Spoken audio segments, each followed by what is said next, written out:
Besides the just mere curiosity of what it would be like, it made them feel that they were a part of me, and it gave me a sexual satisfaction to do that. Let's start with Virginia.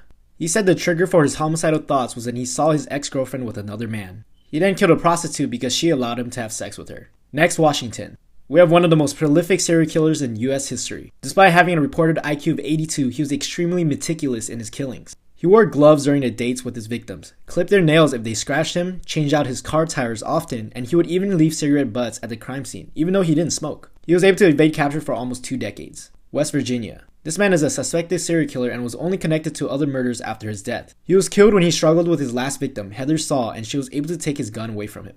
Next, Wisconsin. We have one of the most infamous serial killers in the world. This guy would drill holes into his victim's head and pour acid into their brains. He hoped that this would keep the victims in a zombie-like state. One of his victims actually escaped and found cops nearby. Sadly, the cops just brought him right back to Dahmer's apartment. Lastly, Wyoming. Y'all don't really got anybody, but this California serial killer did have one victim in Wyoming. He is also known as the dating game killer because he appeared on a TV show where he won, but the female contestant refused to go on a date with him. He lured most of his victims by asking if they wanted to model for his photos.